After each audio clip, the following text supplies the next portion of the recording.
When we were children, if we have even fought with mother, but next day morning, even though we are not talking, so, we do a bowing down to mother.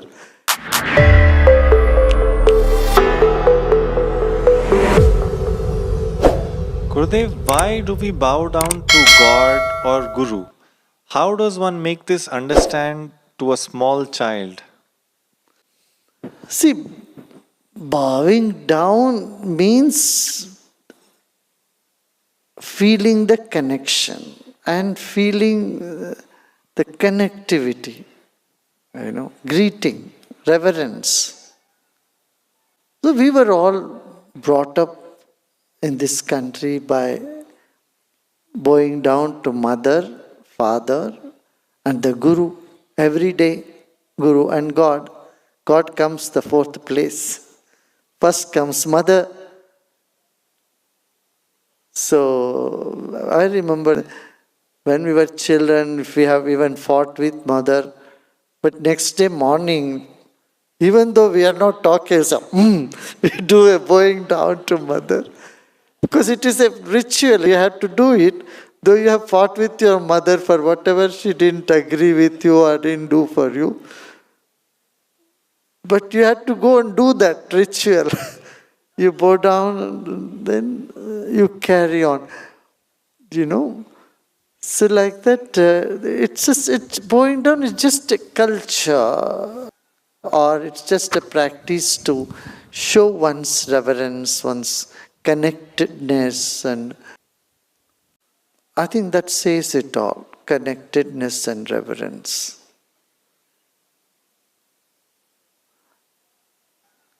And also it makes your body flexible.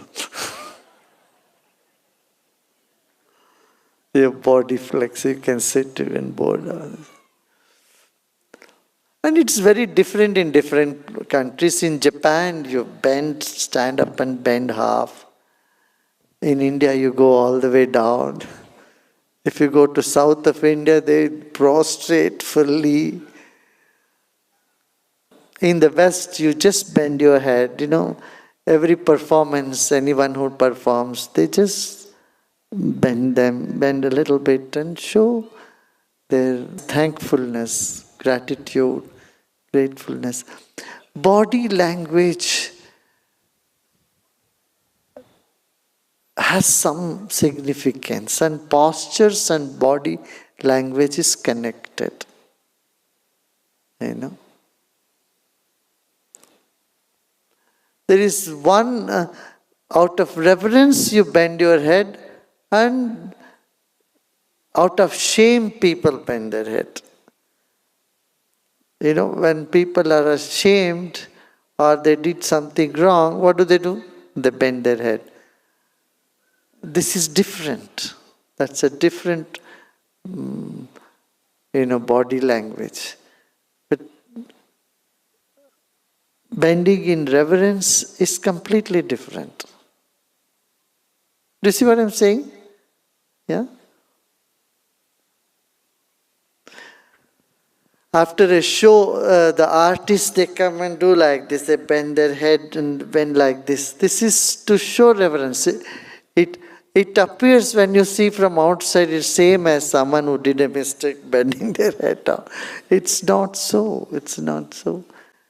So, there is a proverb here in India. It says, if you bend your head in gratitude, you don't have to bend it with shame or guilt. Because the ego, the nature of ego is stiffness. Ego keeps you very stiff and,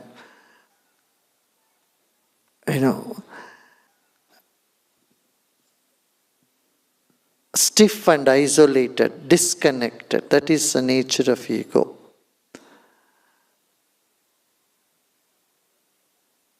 And if you are supple and you are with gratefulness and you have gratitude and reverence, then that is the antidote for ego. Then you don't have to bend your head in shame.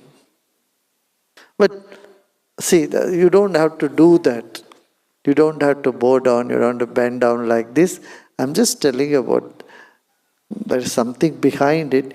You don't need to do that. In fact, I had to tell people when I walk in all the big satsang, please don't bend down, just greet with your hands folded. That's enough. Because it causes so much chaos, especially in a crowd.